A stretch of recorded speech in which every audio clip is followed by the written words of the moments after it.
The women entrepreneurs you'll hear from today are a living embodiment of innovation, resilience, and economic empowerment. These local leaders represent the diverse and dynamic spirit of women entrepreneurship in Dallas County. They're proof that when we invest in women's business leadership, we invest in our entire community's future. I'm excited to welcome you all here to the Dallas County Records Building, and thank you for participating today. And thank you also to Mr. Jesse Crawford, Director of SBE, and Ms. Lasagna Allen, who leads the SBE's outreach efforts and will be moderating today's panel. Ms. Allen, the floor is yours.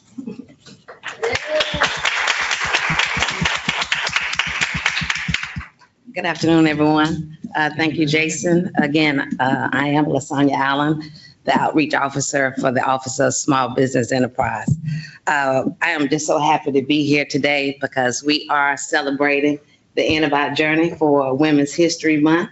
We have a fantastic panel here today to talk about their experiences and journeys as women entrepreneurs.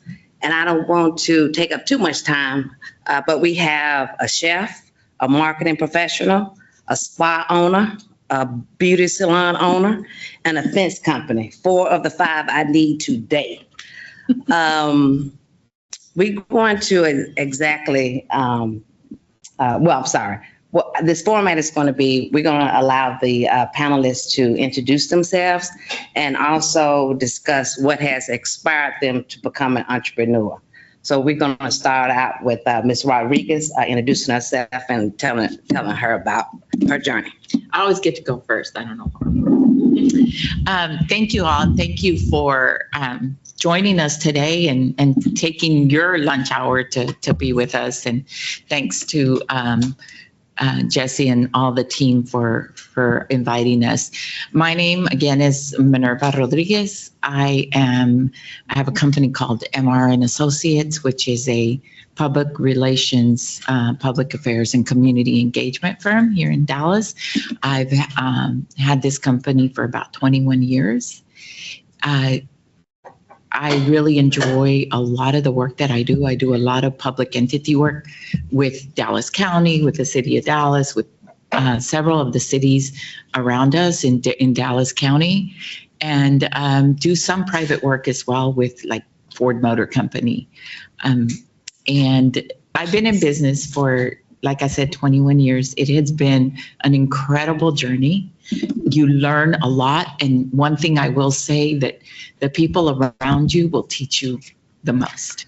You learn from the people around you what to do, what not to do, how you can be successful, how some people are not being successful because of their approach to things. So I look forward to telling you a little bit more about my journey as and how I started in business when we keep our conversation going.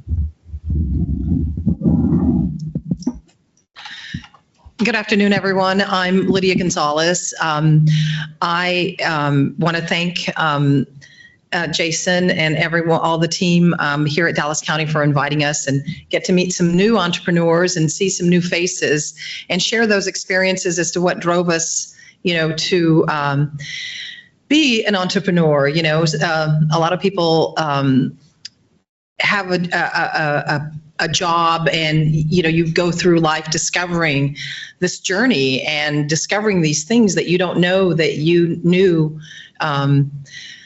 this talent. And so this energy just comes from within, and everyone expects this journey to be like a lightning rod. And for me, it's never been a lightning rod. It's that little gut that, that trust your gut, seriously, trust your gut. And there are things, when you're in high school that no one really tells you that options are available.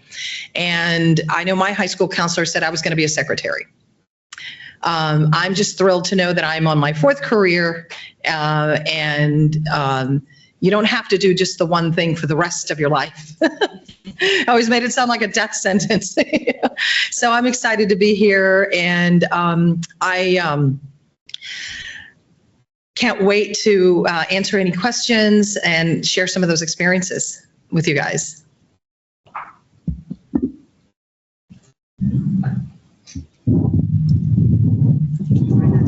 noise, y'all. So my name is Ashanti Smith. I am originally from New Orleans, Louisiana, but I'm proud to be a Texan. I have journeyed around, went to college in Florida at Florida A&M University, and then came here to UTA. I initially did not think I was going to be an entrepreneur. I thought I was going to work a corporate job for the rest of my life. But I had individuals around me that believed in me and that challenged me, and I'm here now. I am the owner of Llano River Fence Company, and we've been in business for 20 years. I've been over the head for the past 15. I've become an entrepreneur in multiple ways, but Llano is the main way that I do business. I love to serve in the community. Just love being a part of just mentoring other entrepreneurs, because sometimes if somebody doesn't say something or see something that can spark change in you, you don't see it in yourself. So I'm excited to share all of what I've been blessed to experience these past 20 years. Well, good afternoon, everyone. I'm Doctora Marta Torres. I'm Afro-Latina Mexican. I grew up in Puerto Rico, but I'm Texan-born, and I've been here in Dallas for 9 years now. I moved here as an intern for the Dallas Museum of Art. I'm a former art educator and still do art education. But my journey has been multi-hyphenated. That's what I like to say. I'm a multi-hyphenated person. I've made it my career, my goal to explore all my passions and interests and make it work for me. And I hope I'm teaching others how to do the same. So with that being said, I'm also a licensed esthetician. I have a doctorate from Baylor University in education, but I also pursued a trade. So I pursued cosmetology and beauty, the beauty industry, because I loved it. And I figured, let me bring these two things together. So not only do I work in higher education, and I do a lot of work with museums and art institutions and cultural institutions across DFW, I also own Academe Aesthetics, which is my mobile spa services. I do have a suite, but I bring the spa experience to you. And I focus primarily on customized skincare and wellness. And I also have Elevate Creativo, which is a career coaching product that I just launched not too long ago, because I've been career coaching for them since I was 16. I started working in nonprofits back then, and I didn't realize folks didn't know how to write a resume or an art statement or a bio or all of these things. When I went to college, entrepreneurial spirit, I started writing my friends' resumes back then to kind of make a little bit of extra money in my way. And I have now dedicated over, I won't say how long because I'll tell my age, but at least 15 years or so plus of helping folks discover what their next steps are, where they want to take their careers. Particularly if you're creative, it's hard to figure out, what am I going to use my art degree for or my fine arts degree for? And you could do so many things. So I'm excited to be here with y'all. Thank you so much for having me. And I'm looking forward to our conversation today. Wonderful. We do have one more panelist. She is on the way, but we're going to go ahead and start the questions. And once she arrives, we'll give her an opportunity to introduce herself and talk a little bit more about her journey. Ms. Rodriguez, I heard what you said, that you always first, and you were first on my agenda to ask question, but I'm going to shift to Chef Lydia. Okay. So what's the one thing you wish someone had told you before starting your business? I think that one of the things is to really, the best piece of advice I think I would have loved to know is, like, regardless of where you think the direction is, write it down, document it. I still do old fashioned, on a pad, I'll write down ideas and everything else, because as an entrepreneur, you're so busy moving forward that you don't have time to reflect and look back. And reflecting and looking back is one of the things that will help go, okay, I have this idea, okay, and you're trying to pursue it, and then you go, you know what? Nope, that's not going to work. And then you kind of back up a little bit, and then you move forward. I can assure you, like, a couple months later or 6 months later, you're going to go, aha, I have this idea. But you know what? You've already pursued it, but because you haven't documented it, you don't know. So you're going through that same process over and over. So, have a whiteboard, have a place where you write things down to go, not only the successes, but also the failures. And to me, those failures are extremely important because they teach you so many lessons. But the biggest thing is write it down. Okay, if the idea may not stick, I'm really good at connecting the dots and going, oh, wait. And I mean, you walk into my office and I've got stuff everywhere, like Post-it notes. I even have color-coded Post-it notes. So that's one of the things that would have really helped save a lot of time and energy, knowing that you've already gone down that path and it's a dead end. Let's go down something else. And one more question to you, Chef Lydia. We're going to stay on this business journey. What advice would you give to young women considering starting their own business? Don't be afraid of a male-dominated field. Do not be afraid of a male-dominated field. I have worked in male-dominated fields my entire life. As I said, this is my fourth career as a chef. And my mom, she was so funny. She's like, mija, ¿cómo que vas a lavar vasijas? You can wash dishes. What is this? Because what I did before is I used to, my first company that I started, I directed live events, award shows, and galas across the country.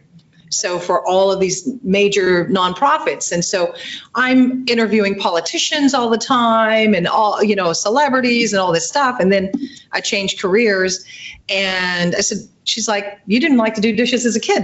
I'm like, oh, we wanted to be outside playing. Who wanted to do dishes? So, don't be afraid of a male-dominated career.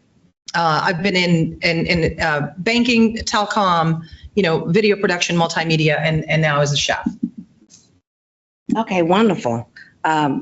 Before I go to the next speaker, does anyone else want to chime in on that question on advice that you would give women trying to start their own business? I think you have to really be passionate about what you do.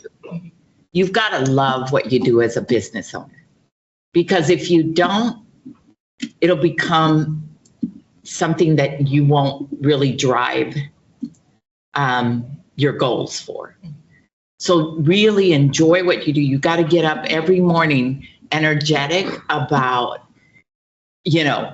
whatever it is that your business is going to be, that you're going to get up and you say, okay, well, I've got to meet another person to try to get more work.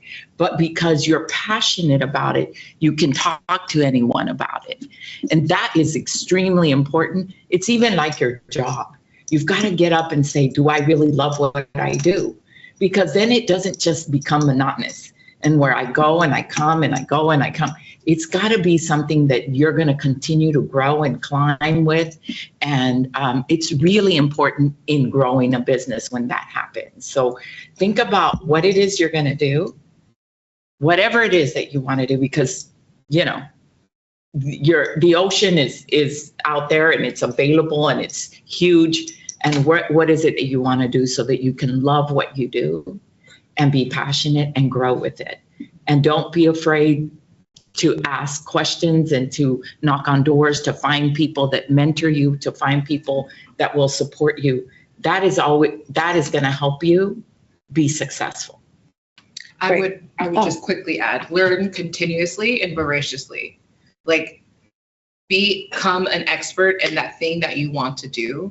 So you're continuously learning something. The more you know about what you want to do and want to be passionate and become an expert in that field, the more you're going to find your community, the folks and the places and the clients or the business that you're supposed to be connected to.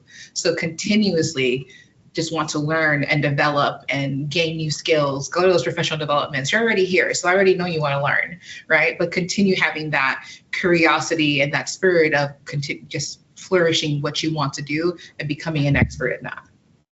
Can I add something, Lasagna? Yes, ma'am. I would say be comfortable with learning to take risk. Everything is not going to be a bed of ease. Everything is not going to be easy. But as you keep on going, things will get better. You'll learn more. You'll have more people in your corner, and you'll be able to make decisions and know that it won't be the end of the world. It may be a challenge. It may be something new that you have to overcome, but you'll know how to navigate problems. A lot of people who are entrepreneurs know how to navigate and solve problems. And so you got to be risky and a problem solver. Great advice. Ms. Smith, can you share an experience where being a woman entrepreneur was either a challenge or an unexpected advantage? I sure can. So I have one that is a disadvantage, but it turned out to be an advantage. So I'm a woman in a male-related field. And so in constructions, I have a pink hard hat, y'all. I have some boots, and I've been out there doing things, not all the time, but I've been out there with my guys doing things for work. And at first I thought it was a disadvantage because sometimes I'm the only person that looks like me, African American, in addition to being a woman. But it also allowed me to be me. And sometimes a organization may all have people that look like them, but once people break down and understand and are willing to get to know other people, that barrier's gone. And so being a woman was the first challenge because most of the time men figure out, some men will think you don't know things, not all. And then I have had some that, were welcoming. And another, what I would think is an advantage of being a woman is we can multitask, y'all. We can do this, that, the third. We can get on the phone. We can be on the computer. We can get a lot of stuff done.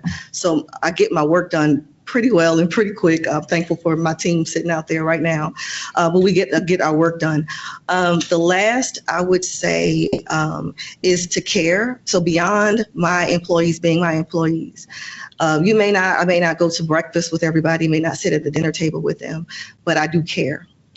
People come with certainly more things than work on their minds. People have life and have things going on with their families, and so they want to know that you care just beyond what you can do, what they can do for me. And so we do have a community atmosphere where we may not be at each other's dinner tables, we may not be talking about serious stuff all the time, but I can tell if something is going on with someone. I try to remember birthdays and send out a birthday blast, just trying to form community for the past 15 years. Does anyone else want to chime in about challenges or unexpected advantages? Yes. Chef Lydia. Lydia, you can go first. Yeah. Yeah, as a female, as a chef, in my restaurant, it's amazing how I would have someone come in to service, the restaurant, and they would ask for the manager, they would ask for the owner, and I'd have my assistant, there. And it's interesting is that they would talk. You got that triangle thing going, right? So here you are, and I said, well, thank you for coming by. We were going to remodel one of the restaurants, and I said, thank you for coming by. Greatly appreciate your time, but no, thank you. And he's like, but wait, I want to talk to the owner. And my assistant says, you've been talking to her for the last 15 minutes. So it's like, I said, thank you. And this gentleman got so upset that he actually went and talked to building management to complain about me.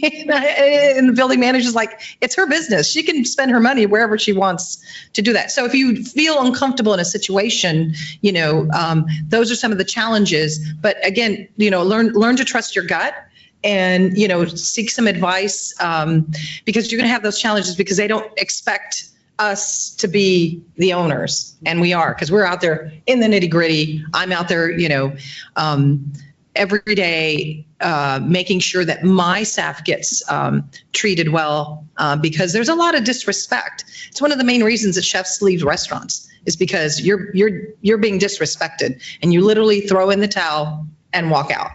And that happens so much more in the food industry than you realize, especially being a female. Dr. Torres? Just very quickly, for me, it's been age. And that I think will come up continuously as we evolve and grow and shift, right? At the beginning of my career, I was used to being the youngest person in the room. Sometimes I went to school, I got my master's by the time I was 25 and 30 by the time I got my doctorate. So it's just been a continuous journey of, oh, you're walking in? And I'm like, yes. Or people are surprised when they hear Dr. Marta and then they see me. I'm like, surprise. But that has worked to my advantage. And I'm sure as I continue to age and that doesn't no longer happen when I walk into rooms, it's going to change. Age is something that's always going to be with you and change depending on where you're moving, right? Especially if you're starting new things. So using that to your advantage, being prepared and being ready, no matter how young or how old you are, is always going to be your superpower. So especially if you were younger or just starting out in your career, ask questions and, you know, be super prepared when you walk into a room. Know your data, know your information, know your, whatever you're walking into asking for, know that in and out so no one can question what you know. And if you're in school, you know, your education is something no one's ever going to take from you. So really hold on to that and grasp that. That's a challenge that I faced before. And it's changing now as I'm getting older. You know, I'm sure it'll change. But I remember walking into rooms and going, oh, okay, I'm the youngest and I'm already I can see the assumption of me being the youngest in the room. So that's one of those things that I wanted to share.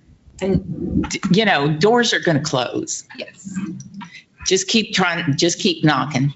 Just keep knocking on those doors or other doors. You know, the advantage of knowing and understanding what it is you want to do, you have to keep knocking on those doors, and you have to keep meeting people. Networking is very important.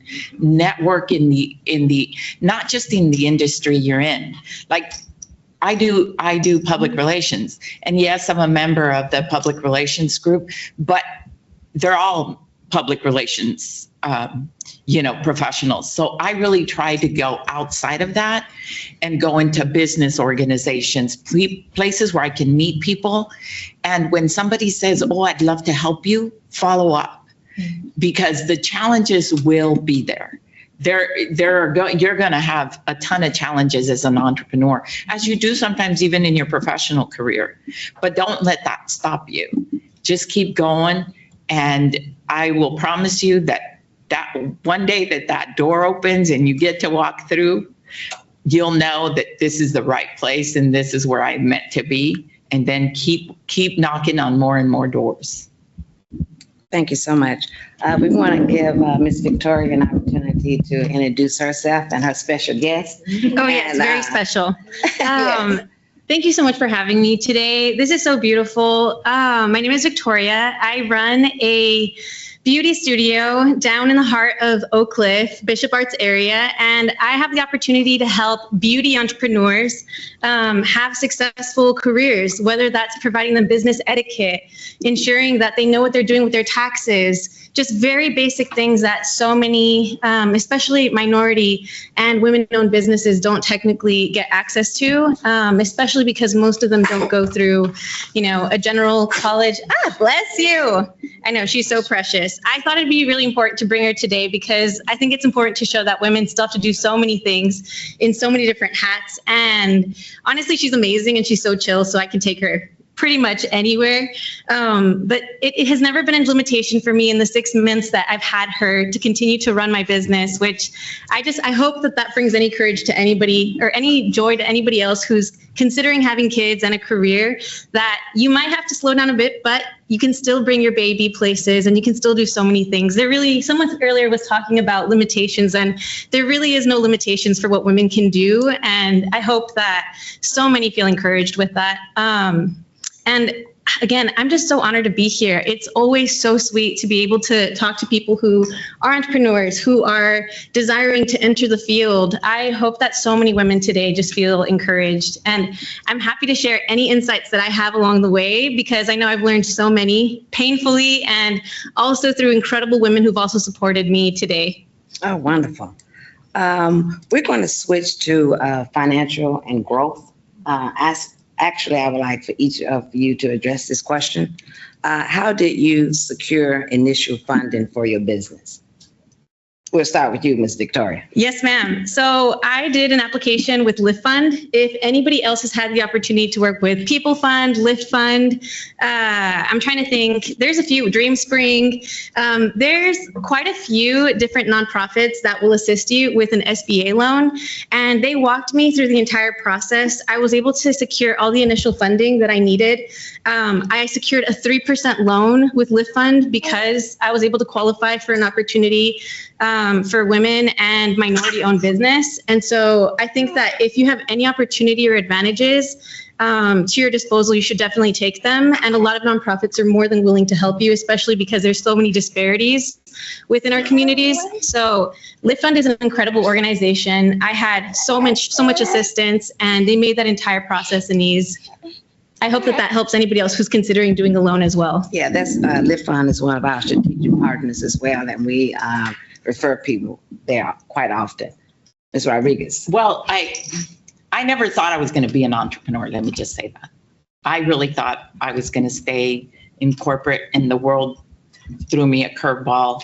And I said, okay, well, now I'm an entrepreneur. The one thing that I had learned, I had been a part of the Greater Dallas Hispanic Chamber for many years. And I saw these entrepreneurs struggling because the number one issue in starting a business is capital. And even to get capital as small businesses, as minority businesses, as women-owned businesses, the challenge is always capital. And one thing that I learned from their mistakes, because they were all wonderful and great and passionate entrepreneurs, was number one, you need to have funding prior to starting your business. Don't let your credit get bad, or don't get overloaded with whatever it is before you you get a loan. So what I did is I self-started, because my business you don't have to have a large infusion of money. But I knew that as I started growing and getting business, more work, that I would have to fund payroll, that I would have to fund contracts, and I would have to do that. So I really planned for it and started with SBA loans. I went to a small bank, and Dr. Garcia, I'm sure, is very familiar with this, Laredo National Bank in Oak Cliff. It was a small bank. It was Latino-owned bank. And the banker there, I made friends with the banker. It's important to get a loan officer, a banker, make friends with them, let them know, because sometimes they'll give you loans based on your credibility. And so I got a small SBA loan. It was like $25,000 when I started, and as I would use it really to grow it and figure out how I could grow that. And now, I always, whether I need them or not, I have several SBA loans, which are lines of credit. So it's like you only use it when you need it for the purposes of growing your business. And that has been really the backbone and the strength of how much I can bid for in contracts, because I know that I'm bankable and I know that I can grow those lines of business. And also the credit lines as well. So that was how I started my journey with financing. I did want to add one more thing. I grew up in a household where we were not taught to use credit at any cost. I didn't have strong credit. I didn't have a credit card when I was opening up my business. And when I'm telling you that there are organizations that will help find ways for you to either have collateral, for you to be able to access those funds if you own certain property, like everything, like so many banks will be willing to work with you. Nonprofits who pretty much offer that capital will be able to work with you regardless of what your credit looks like. So I would say that even if you don't have a strong credit like I did, because again, I never utilized credit. I'd always paid cash for everything up until that point. There's so many banks that will still assist you and help you regardless of where some of your circumstances may have started. Thank you. Well, for me, originally, I was working in a creative field, so it didn't require a lot of capital. Luckily, at the time, I had this conversation with my husband at the time, and saying, okay, either I'm going to go back to school and finish my degree, or I'm going to start a business. And so, going through and figuring that out financially was very, very important, because, okay, how long are you going to, go at it? Are you going to go at it for 6 months and then give up? you know, in the restaurant industry, you know, it's very, very difficult to get a loan unless you have already established, you know, great credit and so forth. You know, 4 out of 5 restaurants go out of business in the first year, and that was, you know, pre-pandemic. And, you know, here we are, you know, rebuilding this industry. And for me, the initial funding was, you know, my credit cards, my Capital One cards. Everyone, that is, you know, being able to use that as a line of credit, because with most credit cards, if you pay it off every month, then you don't have to pay any interest. So, you know, building up that cushion is very, very important. So figure out, you know, okay, as you're going through this, yes, you're putting your financials together for your business, but look at your personal financials as well. What can you cut out to save that money?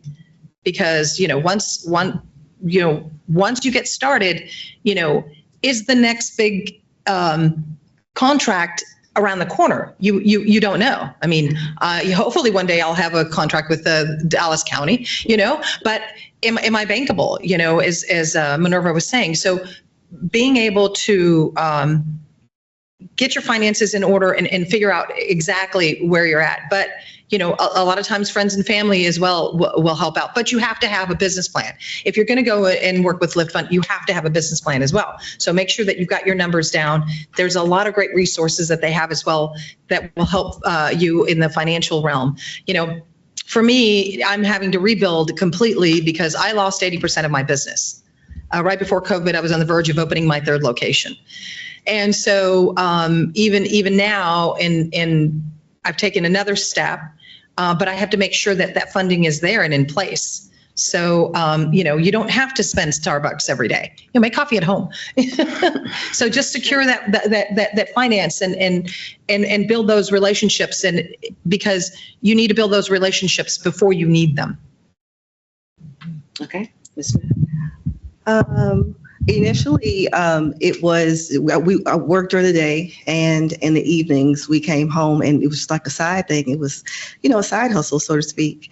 And as we continued to do really well with the jobs that were held at night, I had the same conversation with my husband, and we learned that, hey, we're doing pretty good at this. We have a mentor that is willing to walk alongside us, and a mentor also that is willing to help with the funds, but who was really strict on making sure that we needed to do what we were going to do. And so we paid every cent of that back.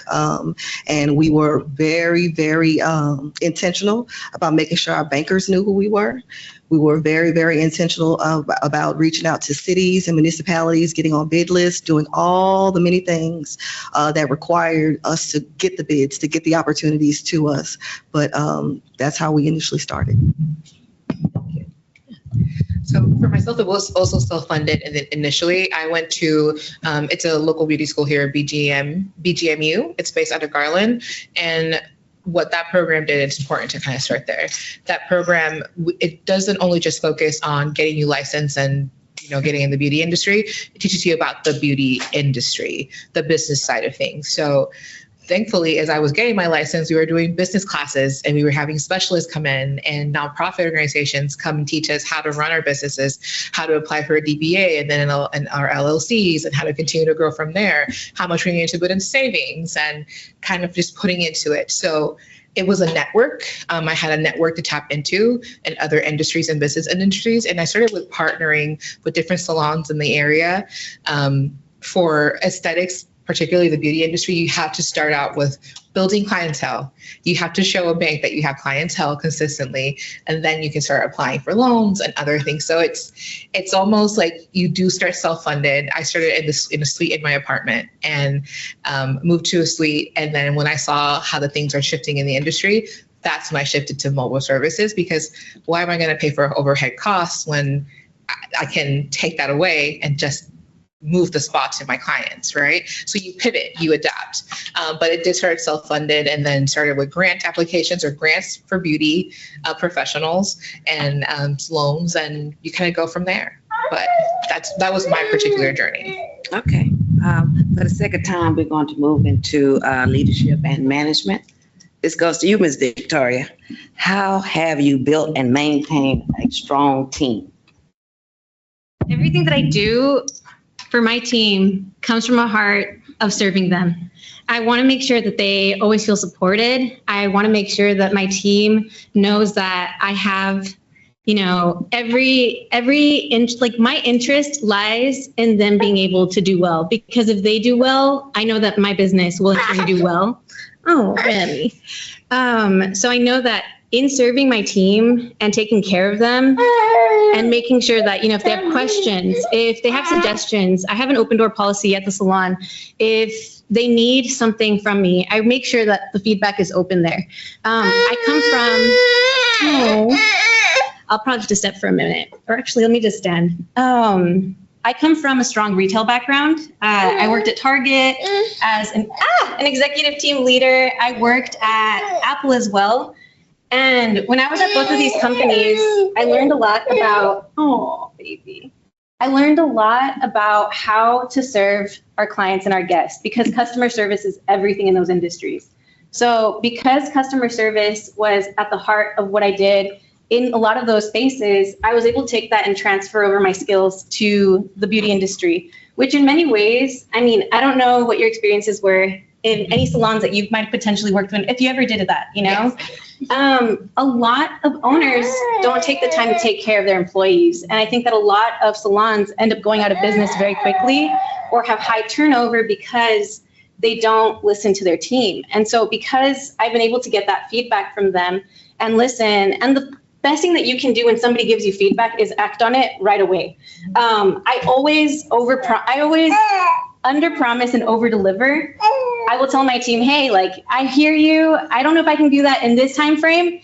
I'm totally lying. I know I can do it within a certain time frame, but I try to do it, within a time that's realistic for me, because stuff can happen. If I don't give myself margin to do things right, then I won't be able to take care of my team properly. If a lot of things pile up on me, which we know as entrepreneurs, a lot of stuff can pile up out of nowhere. So if you don't give yourself cushion and time to be able to accomplish a promise that you give to somebody, you can fail very quickly. So for me, it's important to make sure that I give myself cushion to be able to say, I hear what you're saying.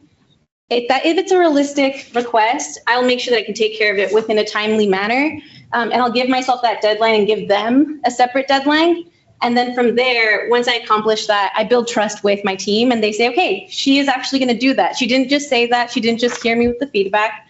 And I'd make sure to have a really good system where you write all of those things. So for me, I have a Google form where if they give me feedback, it goes into a loop. So I have those forms and I keep track of it. So I know that it's a to-do list. If I have not accomplished that, that's going to be one of the things that I'm going to keep with me in a very practical sense to make sure that I'm fulfilling what my team's asking out of me. If it's realistic, if it's something that I'm totally capable of doing and making sure that the salon runs more efficiently, then I will go ahead and do that. So those are just very practical things that I do to ensure that my team feels trust with me. It's not huge, it's not crazy, and I don't know if anybody's expecting something super influential or promising, but I promise that if you just do what you say you're going to do to people and you listen, do what they ask you to do from them, they will feel very happy and content being in your space. And this has led to people renewing their contracts with me time and time again, which we've been in business for 3.5 years now.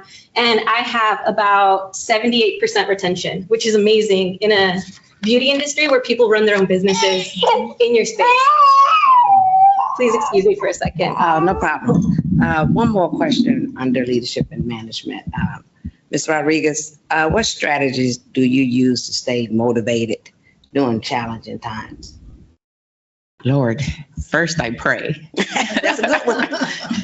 I start my day with prayer, let me just say. Right now, in these economic times that we're in, you can turn on a television and you can get discouraged because of the things that are happening, right? Mm-hmm. But, my mom and my faith tells me that there'll be better days. There'll be better days ahead. And so you have to plow ahead. You have to make sure that every day you wake up and you say, every night I put together a to-do list. What do I need to do tomorrow? And every day I figure out, like, who do I need to meet with to see how I can open a door. If you have to motivate yourself. You have to get up every day and do that, because every day is it could be a difficult day. But at the end of the day, if you can say, I did my to-do list, I made more contacts, I went to an event, I networked here, I called these people. And at the end of the day, if you can sit down and say, I did well. And pat yourself on the back, drink your hot tea, do whatever it is you do to encourage yourself, but then get back to that list for tomorrow. Look at your plan. What's your 5-year plan? Look at your plan. What's your year plan? Right now, I look more at what my year plan is in 5 years, because I really don't know, but what is your year plan? What are you doing? What did you say you were going to accomplish the first quarter? What are you going to accomplish the second quarter, right? Those are the kind of things that you have to stay motivated, because my team is incredible. I will say, respect the people that work with you. I don't say they work for me, they work with me. Because without a team, you're really not a business. You're a consultant, right? You have to have people around you that can help you grow. And it starts with respect. I always tell them, no input or no opinion is a bad opinion, because we all have them and we have different input. So you have to be able to encourage them to learn. They'll call me and say, hey, there's this webinar that I want to go to. We can afford it. If it's in our plan, and if it's, I encourage them at least twice a year to go to with all this new technology, I want them to learn. But what they have to do is come back and teach us as well, teach the rest of the team, because that's how we're going to learn. But really, that team, if they're motivated, you stay motivated, they look at you and they think, my executive account person says, I don't know how you do it. But now she's like, hey, I made my list and I'm done. So we talk about our list in the morning. What is it that you're going to do? What am I going to do? What are we going to do? And it becomes a team that's growing a business. Because I hope that as I grow it, my sons aren't interested in this field, but that my team, at least one of my team members, if not, will take over the business. And I want them to see it grow and be part of the seeds that we're planting to grow it. Okay, thank you so much. I want to move on to work-life balance and then future outlook. We're going to take one question from each section, just because of the sake of time. Ms. Smith, how do you handle the isolation that can sometimes come with being a boss? So I'm going to mirror Ms. Rodriguez, much prayer. My faith keeps me grounded, because when you look at the economy, inflation, when you look at all the things that could go wrong, you can get very overwhelmed. And that used to be my word, I'm overwhelmed. But you cannot operate in a good space when you're overwhelmed. And so I pray much. The second thing is I have a solid team of people who are friends and supporters and employees. And so iron sharpens iron. So they can see when something's off with me. I can see when something's off with them. But just having great people, mentors, and great friends around you makes a difference. And it'll center you back to my faith. It centers me back to my faith, and it centers me back just to remember the goals that I set, remember the responsibility that I have, because it's more than just me, and remember that I was given this opportunity for a reason. So I can't get stuck in the mud. Great response. Dr. Torres, what emerging trends do you see affecting your industry? Oh, so many.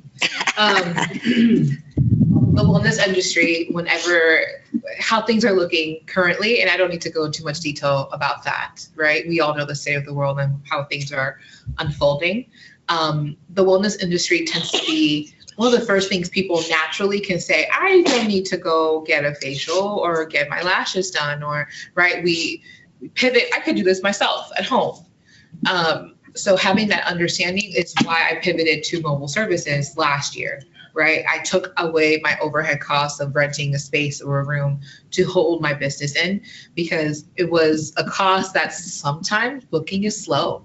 You don't get clients, right? And having that understanding, like, okay, this month looks a little lean. I'm going to have to lean into my reserves, right? I'm in the red this month, so I need to put it from my own pocket. And I'm someone, like I said, I'm multi-hyphenated. So I work in a lot of industries. I don't work in just one. I have a full-time job as well. All the hats, all the time. So having an understanding of how am I going to confront these trends, right? Of people shifting and pivoting to, or learning. It's just TikTok and social media, and you learn how to do your own skincare routines and accessing Google University, which I love to call it, and YouTube University, right? These are trends that continue to grow. More and more folks are just learning how to do things themselves, which is great. So what I did was, I'm the educator. I'm a master educator. I teach aesthetics as well. So what I'm going to do that's different in my niche and my market is I'm going to educate you on your skincare and your wellness. So you're coming to me for a fountain of knowledge, and you continue to come for me because I'm continuously teaching you how to adapt for the changing of your skin or whatever it is that you need. So I saw that trend. More people want to know more. So let me be the teacher, and let me teach you what you need to do to make sure that you are thriving and glowing in that particular set. For Elevate Creativo, resume building, career mapping is something that is just necessary in our current climate and industry. People having an understanding about what it looks like to map out their careers is a trend that is growing. If you're on LinkedIn, you'll see that people are applying to jobs and it's hard. It's hard out there right now.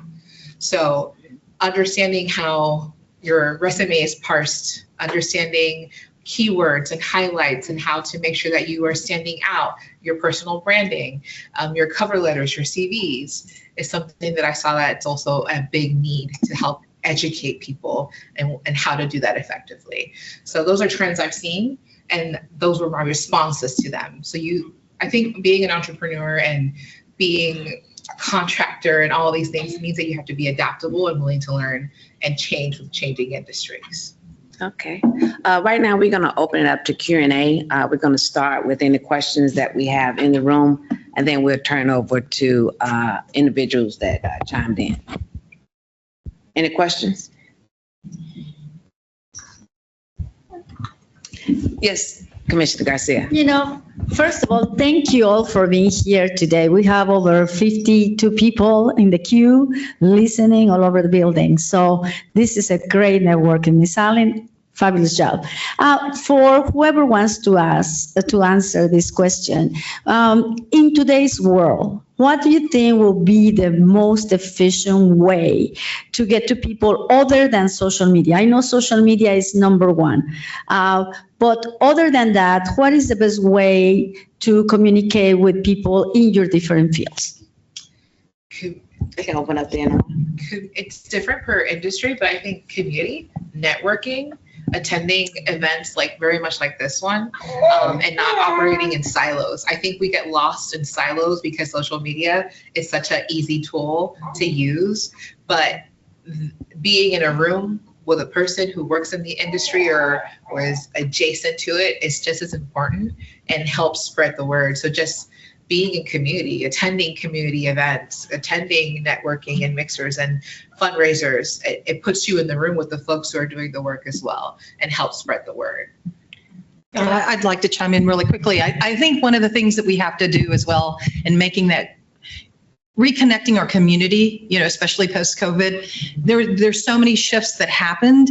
And I think we need to give each other the grace to accept whatever new career path we've decided to follow, because, you have those individuals who you never know. I made a great connection yesterday we're out of Dallas College Culinary Center in North Dallas. I made a great connection with the sergeant that is in charge of security. And, you just never know who's going to be able to help you open a door. He came in, checked security. I gave him tamales. He went home happy. But he was telling me that they do fundraisers for their association. And I said, yeah, absolutely. Let's figure out a way that we can, work together. And you just never know where those collaborations are going to come from. You can look at someone and go, oh, I don't know if I want to go and talk to so-and-so because, he doesn't look like, we immediately judge people by the way that they look on the outside. And I think we need to really just start focusing on each other and our communities and giving each other that grace, because you never, ever know who's going to be able to connect you, and put your ideas out there. In our culture, we have this saying that like, no voy a decir nada porque se me vuela. Like your idea will disappear. And I'm just the opposite. I tell everybody what we're doing because, again, you never know what interest, you may have that we may be able to collaborate. We may be able to do, something for your employees or, something for a client. You just never, ever know. So make those connections. Take a few extra minutes to make that unique connection and share something personal and ask people, how are they doing? Because we can be so easily overwhelmed with everything that's going on right now, but you have to put yourself out there. You have to be your own cheerleader. You get that gut feeling and you go, I can't do it today. And you go, I showed up and fabulous things happen like today. Can I say real quickly, I would mirror what the lady said, community, but serving, using the trader skill you have to serve the community and to do what you do well, to have a good name. Okay. I want to just piggyback. I agree with the ladies when you're talking about yourself. When you're talking about you growing and networking, it is important. The networking is bar none. They need to see your face. They need to know who you are. You need to network with other professionals, not always in your same industry. But when we talk about people in general, to reach people and give them a message, I have the good fortune of doing community engagement. So you have to reach people where they are. That is outside of social media, advertising, you name YouTube, you name all the platforms. People need to hear from you and see you. We've done several programs, and I've had the good fortune of working with Dallas County to do outreach for all the wonderful services that you guys have. The best approach was when we met people and we talked to them and we explained to them what services we have. So it's really meeting, I tell a banker, people aren't just going to come to your bank and say, I need a loan. But when you meet them somewhere and you talk to them, they're like, oh, well, I can help you get a loan. So really meeting people where they're at, where they work, where they play, where they get entertainment, being out there with people to reach whatever message or whatever product you're selling is extremely important, because that one-on-one connection makes it more real than just what you do on social and what you do and throughout the normal channels. I'm going to say, I'm pretty loud. I don't know if I need the mic. People read off of you everywhere you go. Any opportunity, everywhere you go. Everything that everyone said, absolutely. I have found clients in grocery stores. I have found clients when it comes to encountering somebody in an elevator.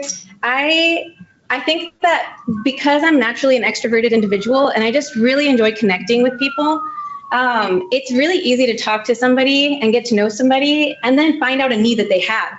And it's not hard, to know when somebody has a physical need, especially, if they want to take care of themselves, if they have hair needs, nail needs, those things are a little more evident than other things, right? But I think the social connection with a lot of individuals, any opportunity, Like this, whenever I met Jasmine, who was the opportunity that brought me to this space today, I had met with Yolanda, who got a haircut, who then asked me to be a part of Albert Mata's District 1 campaign a couple years ago. So then, the opportunities that have come, even from just talking with clients, every person, I don't see people as an opportunity. I just really see people as a connection. And I really enjoy connecting with people in that regard. And so I think that when you're authentic, you show up authentic into spaces, people read off of that. And I think that if you show that you have a service to offer and it's coming from someone that they relate with and enjoy talking to, they're going to come back to you. They will, because they enjoyed the way that you made them feel by getting to know them, by hearing about them. Because when we're really listening to people, we really are servicing them in a certain way where we're just trying to understand them. And I think that's something that we are missing a lot in this world, which is what you were actually discussing as well, was that we're missing a lot of connection in this world. And someone mentioned that too, post-COVID. It's easy for us to know one thing that isolates us from somebody, and there's a wall right away. And it's sad because regardless of what views can be, there's always common ground with people. And I think that if you can always find common ground, there's a way to rebuild a relationship, rebuild walls. And business is a really special and unique way that we get to do that, because we're not held by constituents. We're not held by certain organizations. We kind of get to be freelancers on our own who get to really build a culture and build the stance by which we want to connect with others and serve others. So I would start there. The second thing that you can do to build community and even bring people into your business, I would say, is giving quality services. If everything that you do is quality, word of mouth will easily spread about what you do to everybody else, whether that's through social media. In that bag right there, there's a black and white bag in that cart. Please grab one of those little packets that I have in there. It's right there on the table. Yes, please, before you leave. Thank you. God bless. If you offer quality services, the world will come running to you. People will come running to you because someone has already experienced how good your services are. So I don't heavily rely so much on my advertisement as much as I used to at the beginning, because people did not know I existed. But now that they do know I exist, a lot of that isn't due to the relationships that I have built trust within my business. So I would say if you do really good services and you dedicate yourself to quality, people will also come back to you time and time again. Okay. All right. Thank you so much. At this time, we're going to have Commissioner Garcia to come up and say a few closing remarks. You talk about a woman's champion. Thank you, Ms. Rodriguez. Thank you. First of all, let's give a round of applause to our panelists today. I think their knowledge and their, beautiful, transparent advice has, enriched all of us. This concludes our women's series for Dallas County. We had a lot of people in the queue. Thank you, ladies, for taking the time to come and share your knowledge with all of us. Thank you to all of you that are here as well. Thank you, Ms. Allen, an excellent moderator. Thank you, Mr. Crawford, for, being part of what allows Dallas County to embrace the diverse community of Dallas County. Anyone that wants to make business with Dallas County, I hear someone saying, okay, where to go, Ms. Allen and Mr. Crawford.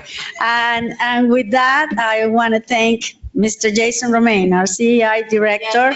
A round of applause for providing all of us, all our county employees, and all of us that have the privilege to serve Dallas County, 2.6 million people, the opportunity to learn. Yes. You all agree that networking and face-to-face bring us all together, and more importantly, faith and optimism, yes. Especially because, when you serve and when you have a business, that's the most important thing, at least from my side. With that, I give the mic to Mr. Romaine. So Ms. Allen and Mr. Romaine will close out. Thank you again to all of us, to all of you that join us through Dallas County Network. All of you that are here, it's always great to see you, and to our panelists. Muchísimas gracias a todos. Gracias por venir y ahora sí darnos su conocimiento acerca de cómo tener un negocio y tener éxito. Gracias. Muchísimas gracias. Gracias.